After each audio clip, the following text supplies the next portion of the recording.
Well, boys, looks like you started the fun without me. You're all sick. Every last one of you. We're going to need a bigger gun. What's the matter? You scared of things that go boom, boom, boom?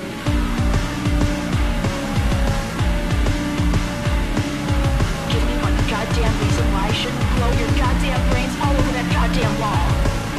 Freaky host Eric Ingram here today with Ninja Michael Kester. I just can't stop myself, man. You can't. There's it's no an reason. obsession I have, and Did you know he has a just tattoo cannot. on his penis that says, "What are you looking at?" Oh God, I didn't. Is there a picture of that? Yes. Okay, so if you didn't listen to the last episode of Double Feature, do that.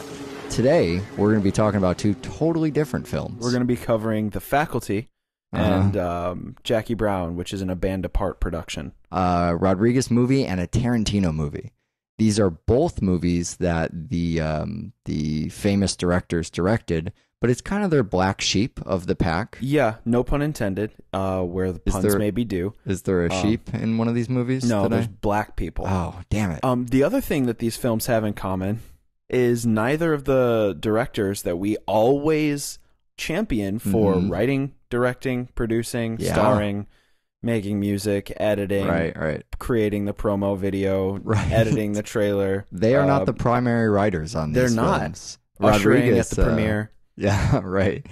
Rodriguez had basically nothing to do with the writing on his. You know what? I feel like they both had to do a little with the writing and didn't take enough credit. I think Tarantino gets a little bit of writing credit. Well, on his. see, it's weird, and we'll get into it separately, but it's amazing that these are the films. First off, like you said, they're the black sheep. They're the ones everyone forgets about when they're thinking about the filmography of our two directors. Unjustly so. Absolutely. The other thing is they're both massive ensemble casts. Yeah. Which for Tarantino isn't too big of a surprise. But weird Tarantino people and weird Rodriguez people.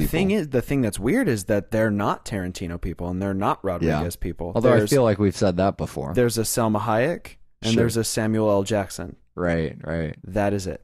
All right, so we're going to spoil both of these movies. And we already did. If we, you know what? If we didn't make this obvious enough, though, you should see these movies. Yes. Faculty is just a fucking great midnight flick. And Jon Stewart is in it. Jon Stewart's in it. See it because Jon Stewart's in it, and you watch that John Daly show he does. And then Jackie Brown's a really good Tarantino movie. It's amazing. Michael Keaton is in it. It's not as if, that's not one of the Tarantinos. That's the third Tarantino movie. Yeah, absolutely there are and specific definitively. Tarantino movies, that is the third one. Yeah. Fucking see that thing. Or, skip it for now, use a chapter, skip over when we ruin the movie, and move right along. But let's talk about The Faculty first, which is distinctly a 90s film. It so is. I mean, when I mentioned to people this week we were doing The Faculty on the show, everybody, first thing anybody says Oh my is, God, I loved that movie. Yeah, that's so the 90s. Yeah. It's a 90s sci-fi. It's when you were watching Scream and all those fucking movies, that was coming out. Well, and you know what's really weird about The Faculty in a Rodriguez standpoint, and it's perfect for the 90s, is that we always talk about Rodriguez as being a director who spends just as much time making fantastic children's films as he does making really gritty adult films. Right. I don't mean adult films. Sure. But The Faculty is the first film and probably the only film in Rodriguez's entire back catalog where it's distinctly made for people who are teenagers. Yeah. It doesn't cater to a kid's audience and it doesn't cater to an adult audience. Again, like we always say, they're great for everybody to watch because Robert Rodriguez is just a great filmmaker. But The Faculty is his only film that isn't, really gritty and violent and sexy and also doesn't have a lot of like nose-picking jokes. Right. It falls in the teenage years. It has this incredible 90s edge to it. Yeah, it seems like a really edgy movie, but you can't quite determine why it's edgy because there's no fucking and it's not, I guess the juvenile stuff, it's edgy because there's nose picking. It's because the goth is hanging out with the head of the football team. That's how you make an edgy teen film. Right. You just make stereotypes for each character and then have... Oh, come on, man. I think you make an edgy teen film by forcing them all to do drugs at gunpoint. That's also I mean, the good. jock hanging out with the goth chick from Carnival. I feel like we're gonna have to start paying money every time we chuck Carnival into a show. Well, I mean, if we're gonna start chucking, don't forget that the jock was from Dexter. Yeah, that's true. The drugs as well, saving the day. I mean, that's the. Oh man. You know, it's because of the content things. It's not so much shock on screen as that was the thing with Planet Terror or with a lot of Rodriguez movies. Machete was a big one we talked about. Opening scenes of that and just a lot of things going, fuck, I can't believe you did that. Those are big Rodriguez things. Mm-hmm. But this is more, when you think about the fact that drugs save the day. Sure. Or that everybody has to do drugs all the fucking time. Yeah. It's not even a drug movie. It's just a thing. None of these kids did drugs, except the one, probably, maybe a couple of them. But they weren't, all druggy characters. Sure. But suddenly they're doing drugs every couple minutes to prove that they're not from Invasion of the Body Snatchers. It's the blood burning test from The Thing. It is. You have to do drugs constantly because anytime you've been separated from the pack, you may have been Robert Patricked into being the devil. Right. Robert Patrick showing up in this movie too. They start acting strange, but this isn't quite. When we talked about Road Racers, that was another one. Invasion of the Body Snatchers came up. I mean, that's clearly kind of a Rodriguez thing and probably what brought him to this movie. I think probably getting paid. Well, that's it too. He directed and he edited this movie because that was a thing that at the time he had to be the director and editor. That was at least. Sure. It wasn't so much, I want to do everything artistically on all my films. Even when he's showing up for, they pick Robert Rodriguez up from outside of Home Depot for day labor. Yeah. He directs and edits. That's just how he gets things done. And he does it for, it's $15 million or something, the budget of this, which is a step down after doing From Dusk Till Dawn. But I think it might also be the only time his movie didn't make back the opening, the budget in the opening of the, of the film. That might have been true of From Dusk Till Dawn as well. But this is, I think you're right. This is what it looks like when Robert Rodriguez is working for Dimension or working for the Weinstein brothers. This is when he's kind of under contract at a studio in like the old system, right? Making these movies for him. And it's something that, while we're going to evangelize it quite a bit, it is super black sheep. There's no commentary on this movie. Yeah. Never did one for. I think it's his only film that has no commentary. Yeah, no, I think you're right. Even all the kids' films have commentaries. We talked about Road Racers finally because we were so excited that it got a release, and we talked about that on that show. But it has its own commentary. It has a fucking film school. 10-minute how to make a hot rod action, whatever the fuck. I thought you were going to say how to make a breakfast burrito. No, it doesn't have a cooking school, but that's okay. Cooking school, film school, commentary, all absent from this. He does still talk about the movie in interviews. So it's not as if he's ashamed of it, right? Or he's pretending he didn't do it. He loves this movie. Sure. It's just not quite what you think of as a Robert Rodriguez film. He wants to be hands-on. He wants to create everything from the ground up. It's particularly exemplary when you look at what Troublemaker Studios is. Right. Some people would call it Troublemaker Studios. Other people would call it his garage. Right. Right. And he likes to be able to, spend all day making Sin City 2. Right. Go in for dinner, hang out with the kids before bed. Right. Go back out, make more Sin City 2. Sure. You know what I mean? Sure, yeah. And The Faculty, it was before Troublemaker, he's off site, he's away from his family. That was the thing. He showed up on the set, did his thing, and then when the hours were over, he had to leave and didn't return to work until everybody was back together. This is probably the moment in his career where filmmaking was a job. Yeah. And it's still, what's the fucking phrase? Love what you do. Yeah. And he loves making movies. So it's not that he's ashamed of it, but it's not his baby. You know, he didn't. Every single other one is his baby. Yeah, exactly. So this is his adopted kid. Right. And you don't love the adopted kid as much as you love your own kids. Wow. That's Zeke's problem from the beginning. That and that he wants to fuck a headless teacher. The headless teacher, the monster effects in this movie, you can see the Rodriguez stuff shine through.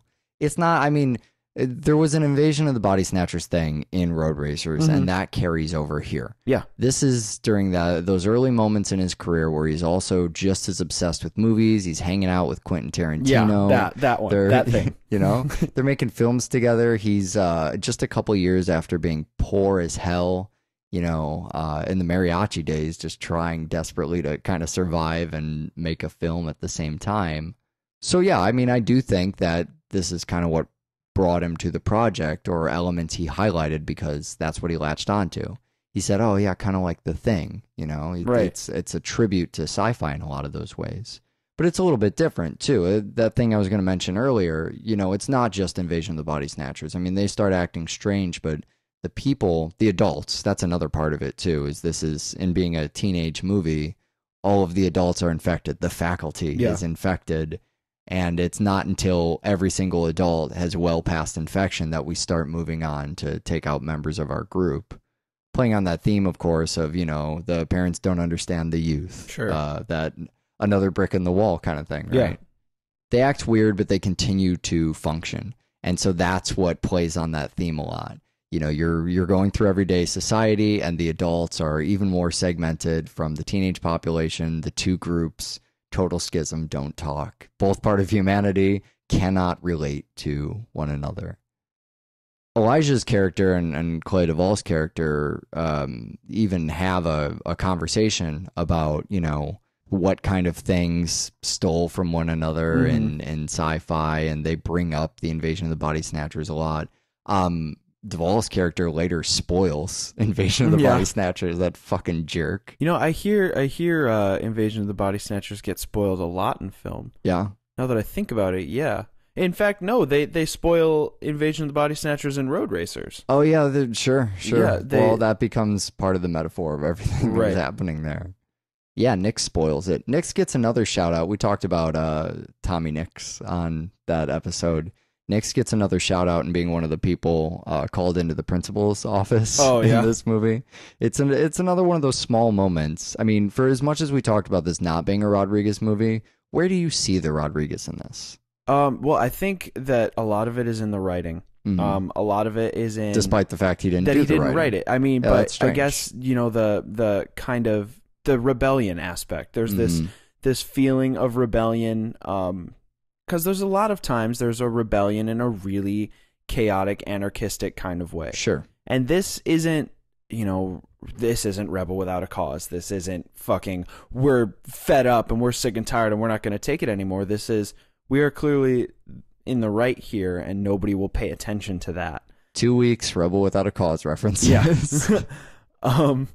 But so I think there's that. I think Salma Hayek is a big one. I think. Oh yeah, definitely. I think even Josh Hartnett, for as much as not being. Oh yeah, that's true. I always Robert forget about Rodriguez that. actor, and Elijah Wood, both in Sin City, and Josh Hartnett feels like he's playing a Rodriguez character more than anybody. You know, I feel like he probably took. I mean, all speculation, and I have no idea what I'm talking about. But I get the feeling that he took a lot from Rodriguez. Well, I think that got coached a lot, you know, from I think that the Rodriguez character in any film is always the one smoking. Yeah, maybe that's it. The other people in this movie, I mean, Duvall playing the gothy girl, totally separate from Rodriguez stuff. Robert Patrick being another kind of non-Rodriguez actor, although Rodriguez, a huge fucking fan of Terminator. Sure. Christopher McDonald, we talked about just back on, what was it, Iron Giant? As you'll see him everywhere. Really, you will see him everywhere. And of course, fucking shows up on the show several weeks later. And then Jon Stewart with his infamous brown goatee. Which, by the way, can we just take a moment? I don't think Jon Stewart's that bad in this movie. No, I don't. I don't know why he didn't. Think... No, I mean, no one says that. But I mean, he gives himself crap all the time about being a terrible actor, and that's why he only did, you know. We've done Death to Smoochie half of his fucking movies on this show. But I don't know why he doesn't act more, or why he didn't act more. Well, maybe so much of his life is just sucked out from writing and doing The Daily Show. From giving half of the American population the only news they pay attention to. Yeah, right. Yeah, that's a big role. Which I think is a fine thing. Absolutely. No, I was just going to say that I think that if I had to pick, should Jon Stewart be funny in movies, or should Jon Stewart deliver the news to people and make them give a shit? Well, if that's the only choice, then stick with The Daily Show, I suppose. But yeah, I think he's doing a fine job here. So it's certainly not bad acting. That is the reason he doesn't act. Yeah. People who are not in this film are Sarah Michelle Gellar and Charisma Carpenter, both from Buffy the Vampire Slayer, who turned down roles in this movie. So fun little game when you're watching The Faculty is imagine if there were people from Buffy the Vampire Slayer in it, and then see what everybody would say it's copying from. Yeah. But back to those Rodriguez things. So we do have this Selma Hayek, and we have some of these Rodriguez characters. Anything else you feel is really Rodriguez-y about it? I think that a lot of the Robert Rodriguez stuff comes from the kids when they're all hanging out. Sure. And they're all holed up places. Right. For me. I always think about the scene where the fucking alien queen is swimming in the pool. Oh, yeah. Well, the alien stuff, that's it for me. Yeah. I mean, that's where you really see those elements come through. Because before that, you're watching this movie and some of the most distinctive Rodriguez elements. I mean, first of all, the score is so not Robert Rodriguez at all. I know, it's not. And it's amazing when you take out a little bit of, even when he doesn't write his score, he kind of has mariachi bands or his friends or whatever do the score in these movies, and it fits. Mm-hmm. When you're instead using the expected 90s score, which isn't doing anything outrageously bad. It's just, 90s score for a sci-fi horror flick. Well, the thing about any score anywhere is that once something becomes the standard Inception, then it stops becoming original. Yeah. And then when you hear it, it's basically... it's the same thing. It's just a write-off. When you're making a film, it's important to consider every aspect of the film and go, how can I make this stand out? How do I make this unique, really? Yeah. How do I make this complement the whole piece? Sure. And when you take something that you can write off as standard 90s horror score, right. That's an entire... It's not one of the notable elements. I mean, yeah, you're cutting off one of the 5 senses of the film almost entirely. Well, you're also cutting off one of the Mexican senses of the film. That's true. I mean, there's no Mexico to be found anywhere. There's in Selma this Hayek, movie. and I think they make her speak in an completely English accent, and they give her like 5 lines. Yeah. It's surprising, especially this early. I mean, all of Robert Rodriguez's films have some kind of Mexico something in them. Yeah. Fucking somewhere. We're talking about the creator of Mexploitation. Even the word right. Mexploitation. The word and then eventually the genre and sequel. It's especially this early, though. That's the crazy thing to me is you're between From Dusk Till Dawn and Desperado and, obviously Mariachi earlier, but... all this fucking Antonio Banderas stuff, the Selma Hayek era, no Mexico to be found anywhere. It's just bizarre to me. When you know a director backwards and forwards, though, a movie like this is an incredible gem for being this fun kind of spot the director, thing.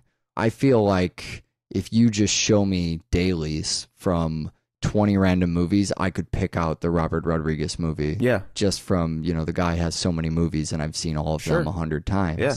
And so finding his signature in this is really fascinating to me because it's this exercise it feels like I've been training for by watching, the other Robert Rodriguez movies. Yeah. These small little moments like sometimes it's Easter eggs like the Tommy Nix thing, or sometimes it's Elijah Wood, in his room. It feels like a Spy Kids thing. It's what? With his legs on? Spoiler. I didn't say anything. Elijah Wood with legs. But, with all these gadgets feeling like he could have been a Spy Kid at the time. Sure. You know what I mean? Through the whole movie, I get that Spy Kids vibe. Yeah. But to get back to that ending, it isn't till you get there that I just feel like now I'm reveling in the unleashed. Right. We've come this far under these constraints. He's playing around in someone else's world, but now we see the monster. Now it's naked girl, tentacles, shadow. I mean, that's one of my favorite images. That is my favorite image from the whole thing, is naked Mary Beth with tentacle shadows. Yeah, I like that too. It's just fucking great. I also like that the resolution to the film is those fucking automatic bleachers. What do you mean? They kill the fucking alien by trapping it in the bleachers. Oh, yeah. I mean, that's the one thing that I think... You said resolution, and I was thinking, oh, you mean how the quality of the DVD is so terrible I can't tell if Mary Beth has nipples or not? Yeah. Yes, the resolution to the conflict. One of the resolutions to one of the conflicts. Another potential resolution is to make a fucking weapon out of the arm from a paper cutter. That's true. Which is my absolute in any movie favorite unorthodox weapon of all time. And Rodriguez is good at unorthodox weapons. Oh, he so is. And we used to talk a lot about this show, especially year one, just fun weapon choices till we felt like we'd seen them all. But man, just that stupid thing you have in schools that cuts a ton of paper, you just rip the arm off that. And it's kind of like having a machete, but it's just big and powerful and terrifying looking, and I love it. It's my favorite fucking thing from the whole movie.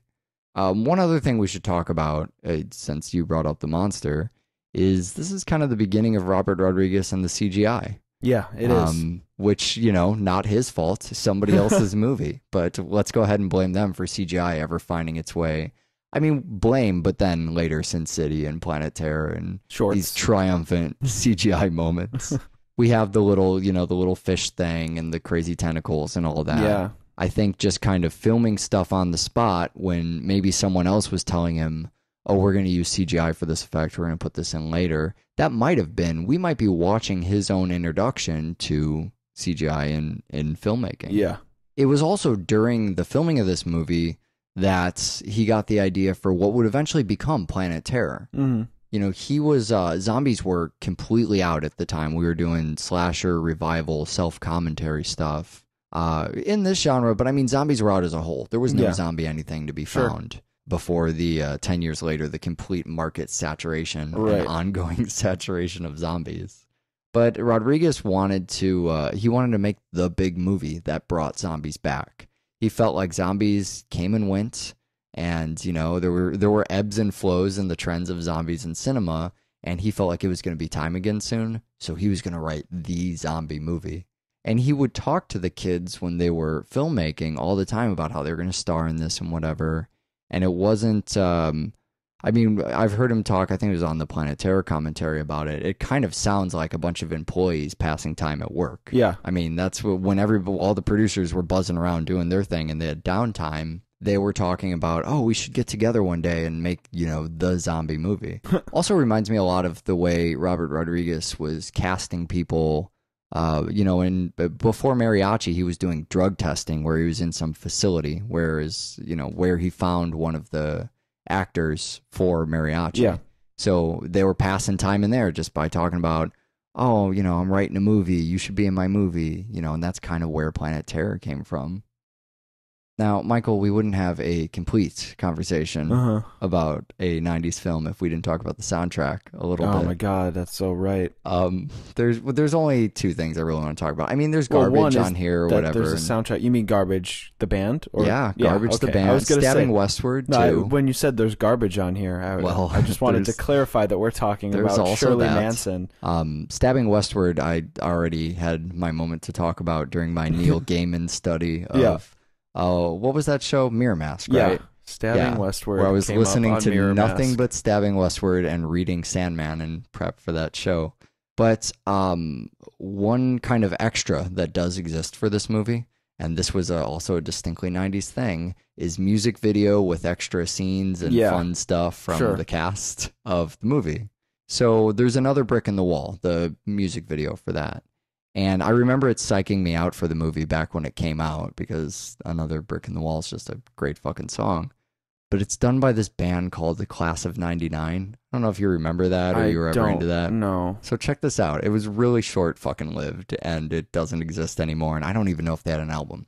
But the band, the Class of 99, was the singer from Alice in Chains, the drummer from Jane's Addiction, Tom Morello, and I think it was the guy from Porno for Pyros. The fucking 90s God. is that, by the way, You're Porno for kidding Pyros. Me. Yeah, but they all got together and they made the Another Brick in the Wall song. That's fucking And then a bunch of the awesome. cast did the fucking video for it. Anyways, Jackie Brown.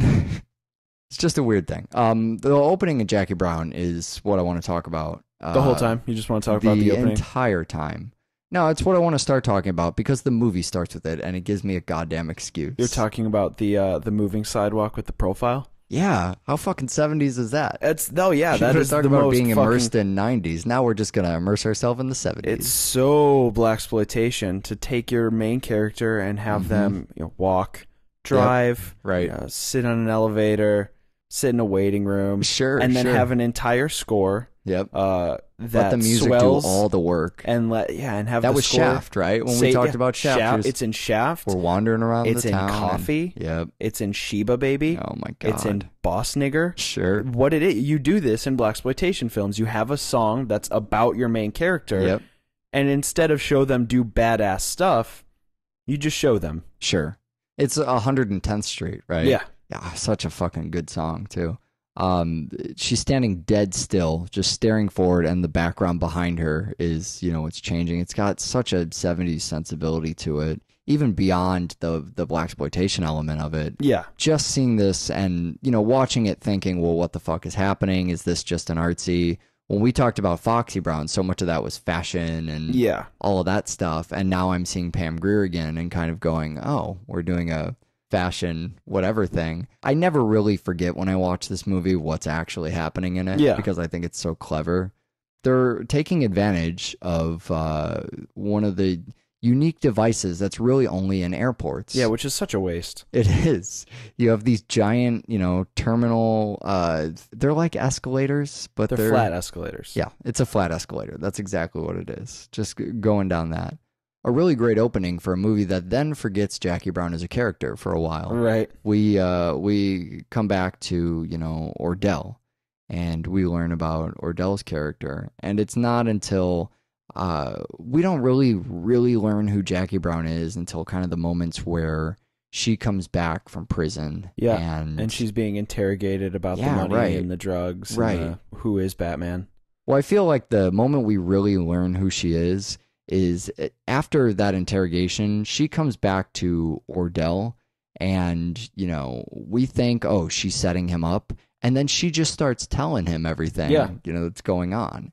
And so we still don't really know where the power play is. Sure. Or where the con's going to be. But we do know, oh, Jackie Brown's not as straightforward as we thought. She's a lot tougher. She's trying to trick somebody here. Sure. So we at least know she's in it to trick somebody. And that's kind of what ends up being one of the more fascinating parts of the film is every time you see the long con, right? She tells somebody about it. Yeah. And then you go, well, I guess that's not it. It's a fantastic version of a heist because she has all these people working with her. Sure. Everyone's working with her, and most people are on the same page, and she still manages to it's all her. She wins. This is, and I mean, we should talk about Pam Grier before really getting into the character of Jackie Brown, but Quentin Tarantino was starting to get this reputation when this came out of bringing people back. Yeah. That was a thing that, oddly, we've never really talked about that element of Tarantino. And I've seen the list, and I've actually memorized the list because of the punchline. The punchline? There's a punchline to the list. Uh-huh. Have you seen the list? Well, I can tell you, Harvey Keitel and John Travolta were the ones right before this. Sure. And then this one, it's Robert Forster. Sure. And I mean Pam Grier. But yeah, Robert Pam Grier Forster was doing pretty well at the time. Robert Forster was the big one they brought back.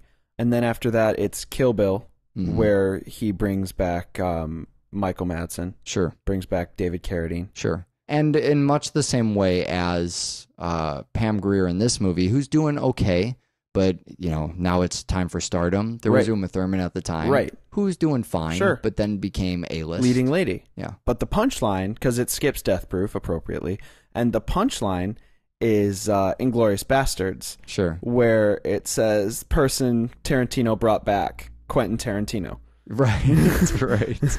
Well, that seems to happen with all his movies. He takes some time to really make a great, solid film rather than churning things out. Sure, although I would definitely say that the time between Inglourious Bastards and Django Unchained didn't seem to wane my interest in Tarantino. I was kind of always on board. All right, so Tarantino is back then. Well, at the time when Jackie Brown came out, and I think a lot of the reason that conversation didn't come up was largely because Jackie Brown wasn't, after Pulp Fiction, I mean, it's the biggest fucking movie of all time.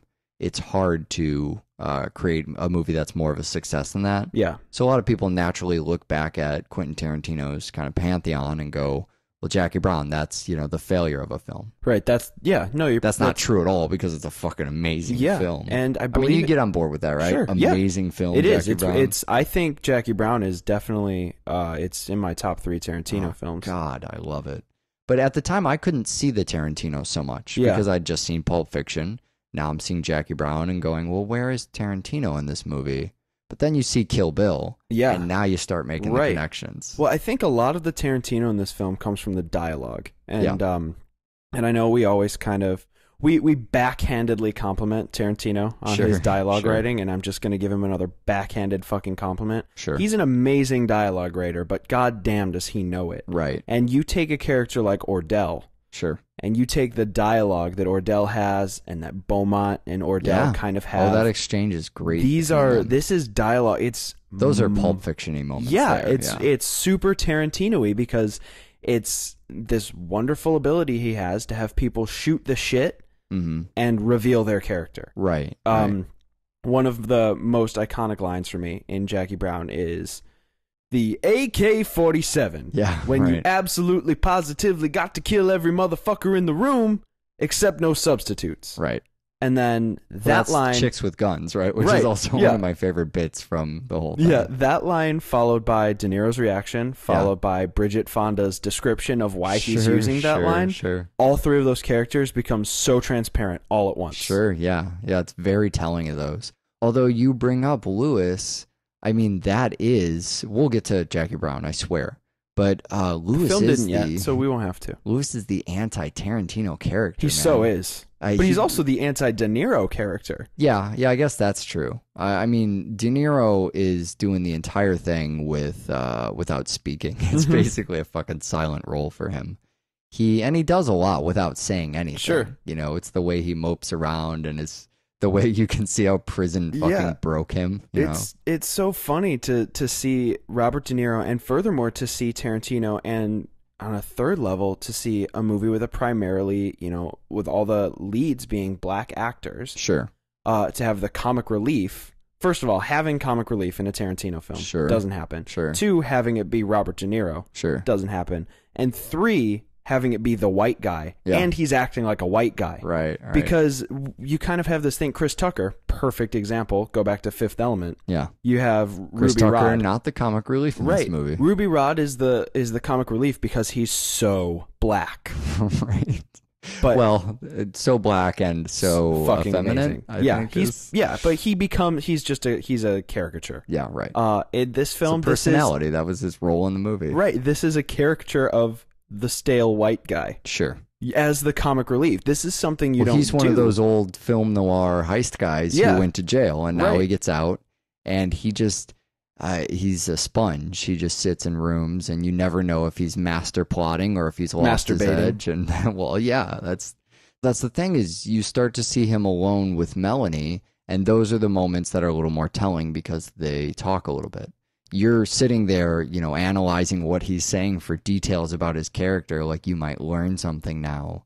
When he's not talking, I mean, that's when you're learning things about him. Right. But I think that's a really unique role looking at, I don't know if Tarantino's ever really done anything like that as far as such a fucking silent role. I mean, he had Theo the fucking bellhop talking in his silent role in Four Rooms, Quentin Tarantino is like the reason that Theo is not a silent role in that movie. And we talk about his dialogue all the time, and here's a character, basically an anti-dialogue role. All right, but back to Jackie Brown. Jackie Brown, Pam Grier, who we've talked about before. Sure. Pam Grier, Escape from L.A., I think we talked about a lot. We did the Coffee Foxy Brown show, if only so that we didn't have to have a whole Pam Grier chunk on today's show a year later. But, he's casting Pam Grier as, first of all, a person, in her 40s. And Jackie's age is, I think, one of the reasons you might underestimate her. You think she's a lot more fragile than she is as you're getting to know her. It's one of those things that every time I rewatch the film, I remember, okay, Pam Grier going to be a badass in this movie, but I don't believe it for a while because of how... she's just getting struck down over it. Sure. She's in that parking garage and they nail her for the money and then they're interrogating her and she's in prison. She mentions several times in the movie that she only makes $16,000, which by any standard is, even when you just compare $16,000 a year to the amount of money she's carrying in her bag, that makes that a huge deal. Yeah. $16,000 a year is far below the level of fucking poverty. How do you live off that? And you know, you see her house and she's doing okay, but she's in this existence where she doesn't take shit from anybody. She doesn't take shit from her wage. You know, she has this job, she goes in, she does it. She doesn't make a lot of money doing it, but she just fucking does it. And she has these exchanges with Ordell, and she is not taking anything from Ordell, and she doesn't take anything from the cops. She just fucking will not deal with other people trying to manipulate her. Right. You know, there comes moments where she has to just verbally smack down, especially Ordell. I mean, just get in shouting matches with him to reassert her dominance, to let him know who's boss. And I think all the characters, for one, they all underestimate her. I mean, when she meets the two cops, the ATF guys, they assume this is vulnerable fucking flight attendant, has nothing in her life. She'll be easy. Sure. And I mean, that's the crux of the fucking movie, is that she isn't. But when you're thinking about, I use that phrase, tough as nails character, you're not thinking about Uma Thurman, sleek ninja kicking ass. I mean, this is a character who's pretty subtle. I think Jackie Brown all around as a movie is one of Tarantino's more subtle films. I absolutely agree. It's not really until you're watching the movie, intentionally studying this character, that you realize, I mean, she can play people. She's a smart woman. Yeah. She's been around the block. That's part of what made Pam Grier's age important in this movie. Is she's in her mid-40s doing this bullshit job. That's because she knows the world. She's been around. She gets it. And they're using somebody like Pam Grier, who was the ass kicker in the 70s, who was the ass kicker in the 80s. Now she's coming back and she's using her intellect when it's called for. She's using, she steals Max's gun in that great, split screen reveal that I like a lot. Good. There's really only one completely boss shot of her, but I do like it a lot. It's at the end where she's in dark and she's got that edge light and she's smoking in her suit. That's the moment where we've earned it. Yeah. That's the moment where this whole time Jackie Brown has been intellectually smart, and she's been not taking anybody's shit smart, and she's been making the right plays at the right moment. And then we get this scene at the end where we do get to see her sit at the desk and just be a complete badass. In opposition to something like Uma Thurman's role in Kill Bill, which is just, I'm going to show you in every scene how fucking great I am. And the difference is that Jackie Brown's revenge, it's still a revenge flick, I feel, and I think it's yeah, I could see that. It grows on what you just said. She knows the world, and she's like, all right, I'm getting mine. Yeah, like it's a little revenge down. On the world. It's maybe not so much revenge, because revenge seems like it comes from a place of hate, right? But I think she's just finally sick of it, and she's like, I deserve this. Sure, I deserve something good, right? And I haven't had much. And now she's just gonna fucking take it. Well, she sees the opportunity. This is the moment. Yeah. I mean, it's a step below a Robin Hood opportunity. Ordell doesn't fucking deserve it. Sure. Well, and Ordell is also, I mean, to shoot Samuel L. Jackson like this, he is not shot, in these kind of boss shots. No, he's not shot in the Quentin Tarantino Pulp Fiction badass. He's shot like a fucking weasel. He's weaseling in every situation. He won't answer his own fucking telephone. Right. He's a gangster in not in the sideways gun sense, but in the way you survive doing crime is by being sneaky, underhanded, convincing people to get in the trunk of your car so that you can just shoot them in cold blood at point blank range. And the dirty trunk. Yeah. And one of Chris Tucker's really only comedic moments from the thing.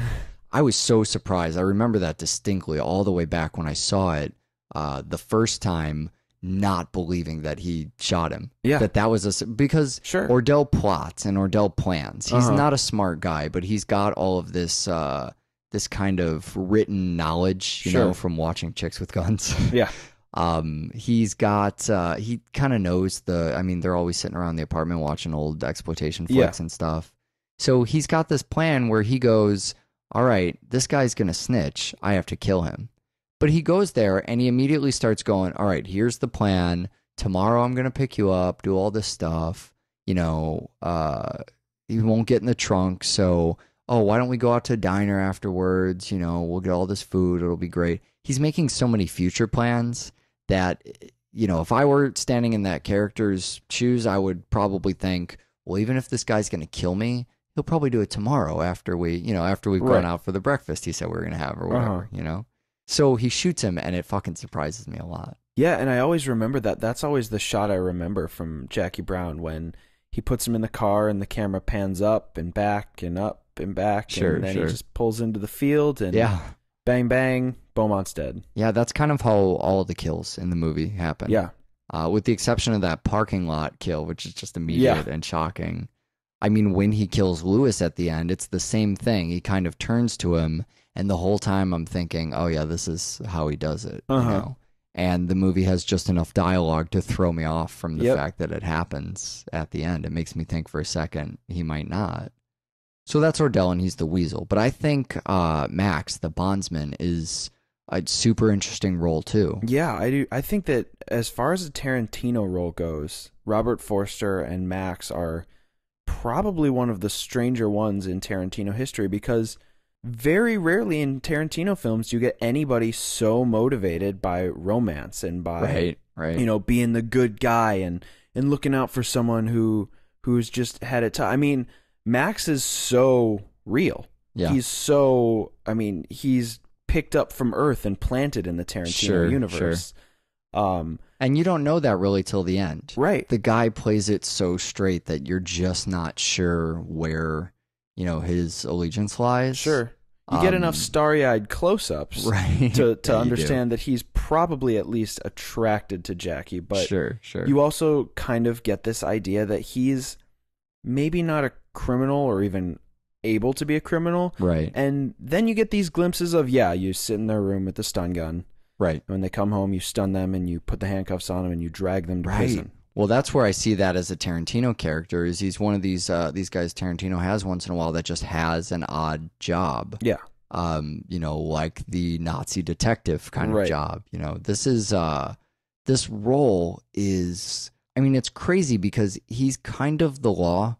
When you're introduced to him, you're seeing him communicate with police, and he carries a gun, but he's a bounty hunter. He's not the law. Right. So, you know, Ordell goes to him, and Ordell doesn't know if he can confide in him. Is this kind of a lawyer relationship? What is the dynamic here? Usually when you're talking to a bondsman, it's because he's fucking that's the action idea you get, is that he's hiding in the apartment waiting to pick you up and take you back for fucking bounty. So he's the law, and at the same time he isn't, and he has no real loyalty. He wants to go to a cop bar. You just constantly go back and forth with, you know, is this guy, does he have a criminal element to him? Is he just doing a completely independent job? Right. Does he have a lot of friends who are officers? And throughout the whole movie, he's another one of those characters that every time he says something, you're eating it up as a detail as far as, can I guess this guy's motivations now? Do I know where his play is going to be in the end? Who is he really trying to help here? And Jackie wins out above, you know, any of his moralistic compass because he's into Jackie. He wants to see her succeed, whether because he's romantically interested in her or because he identifies with her, just as both being, we're in our 40s and I had gray hair and I did something about it, you know, that kind of stuff. One of my favorite scenes is where Jackie asks him the hypothetical, you know, if you could take the money, would you? And he's almost caught off guard by that question. You know, oh, if I were you, if I were this no, if you were you, I mean, I'm just asking you a fucking question, play the hypothetical. And it's so telling because he's letting his guard down. He's speaking kind of unofficially off the record. I mean, that's one of the key moments where you get a sense of who he is by giving him a hypothetical question, by just going, oh, would you take this money? I mean, what would you do with it? You know, you learn a lot about him from how he responds to that. And I think it develops that relationship between the two of them as well by kind of forcing that guard down, creating that closeness between him and Jackie.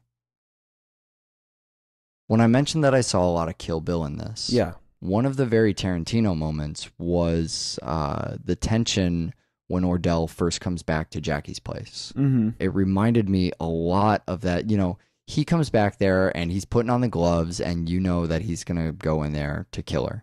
And you kind of know that she knows that too. Right. And he closes the door behind him, and so they're both just kind of standing there. And eventually it's, are they going to snap into action right away, or what's going to happen? It reminds me of the scene from the first Kill Bill between the bride and Vernita Green when she first comes to her house, Copperhead, right? Right. And I mean, there's a lot of just ass kicking going on there, but there's a couple moments in that scene where there's just tension. They can't do anything. They have to kind of talk. Every time someone turns their back, you're worried there's a knife flying through it. And that's the same way with this scene. You know, he comes in the house and Jackie has to make the decision. She either fucking shoots him right there, or kind of waits to see where how this is going to play out. Right. And, you know, she does. She goes to make him coffee or whatever. He starts dimming the lights. I mean, you know right away. But she gets the upper hand in that situation, as she does in, you know, in all her situations. And we haven't credited Tarantino enough for the way he can build tension in those moments. You know, there's nothing even going on in there, but just by the setup of, we saw one of those characters make a kill before. We've seen Jackie be pretty vulnerable, but, you know, now there's a moment where we're in a movie called Jackie Brown. She's not going to die. What's going to happen here? And what we get is an actionless showdown, and that creates, you know, that tension. We should look for that dynamic a lot more in future Tarantino stuff, because I think the way he does that's something that kind of deserves study in its own. A couple alternate takes and angles later, I'm still confused about who put the money where and what type of need a flow chart or something for that. We need Batman. We have a website. What? Batman. Oh, you mean Michael Keaton? Yeah. Batman is not going to help us out of this situation. Batman does not know where the money is. Website's doublefeatureshow.com. If you know where the money is, doublefeatureshow@gmail.com. Find out where the money went. I want to know how much is in each bag at each time, what's going on. No one knows what we're talking about because they chaptered over. What movies are we doing next time? Next time we're gonna do Darkon. We're gonna do The Ward. Yeah, Darkon's a documentary, so that's how you'll find it, because it's a documentary. And The Ward is a new John Carpenter. It's the new John Carpenter. I'm really excited, Eric. Watch more fucking film. Bye. Stuff. It's edgy because there's nose picking. It's because the goth is hanging out with the head of the football team. That's how you make an edgy teen film. Right. You just make stereotypes for each character and then have. Oh, come on, man. I think you make an edgy teen film by forcing them all to do drugs at gunpoint. That's also I mean, the good. jock hanging out with the goth chick from Carnival. I feel like we're gonna have to start paying money every time we chuck Carnival into a show. Well, I mean, if we're gonna start chucking, don't forget that the jock was from Dexter. Yeah, that's true. The drugs as well, saving the day. That's the. Oh man. You know, it's because of the content things. It's not so much shock on screen as that was the thing with Planet Terror, or with a lot of Rodriguez movies. Machete was a big one we talked about. Opening scenes of that, and just a lot of things going, fuck, I can't believe you did that.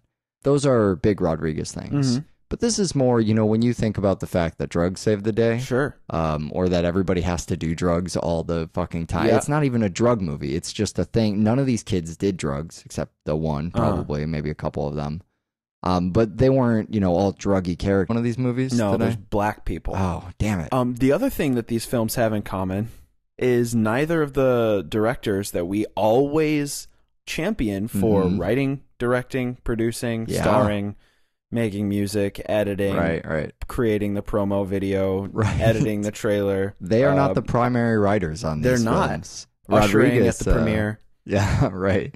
Rodriguez had basically nothing to do with the writing on his. You know what? I feel like they both had to do a little with the writing and didn't take enough credit. I think Tarantino gets a little bit of writing credit. Well, see, it's weird, and we'll get into it separately, but it's amazing that these are the films. First off, like you said, they're the black sheep. They're the ones everyone forgets about when they're thinking about the filmography of our two directors. Unjustly so. Absolutely.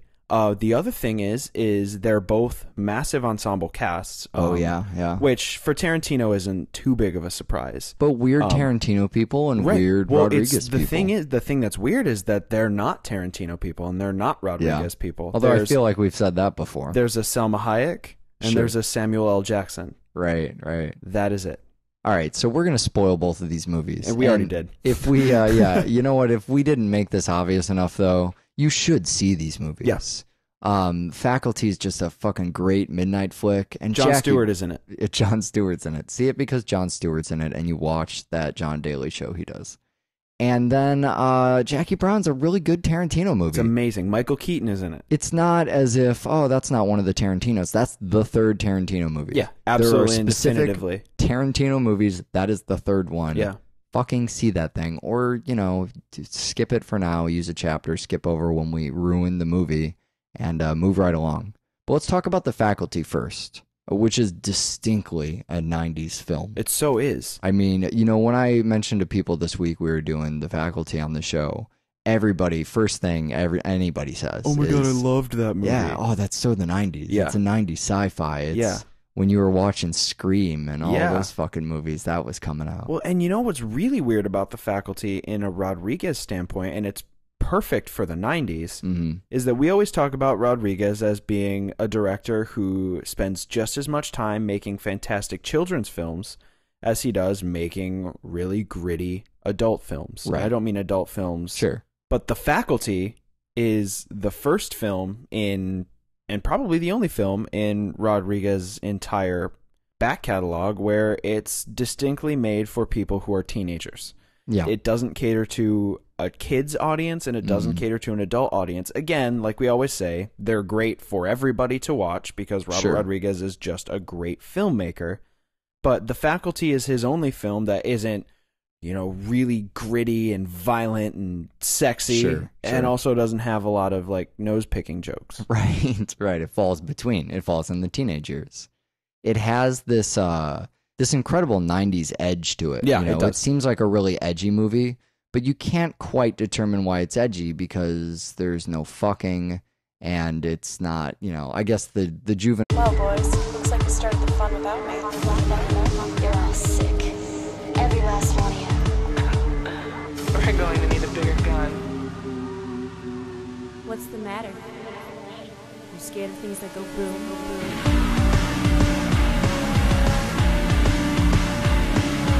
Give me one goddamn reason why I shouldn't blow your goddamn brains all over that goddamn wall. Freaky host Eric Ingram here today with Ninja Michael Kester. I just can't stop myself, man. You can't. There's it's no an reason. obsession I have, and Did you know he has a tattoo on his penis that says, "What are you looking at?" Oh God, I didn't. Is there a picture of that? Yes. Okay, so if you didn't listen to the last episode of Double Feature, do that. Today we're going to be talking about two totally different films. We're going to be covering The Faculty and Jackie Brown, which is an A Band Apart production. Rodriguez movie and a Tarantino movie. These are both movies that the famous directors directed, but it's kind of their black sheep of the pack. Yeah, no pun intended, where the puns may be due. Is there a sheep in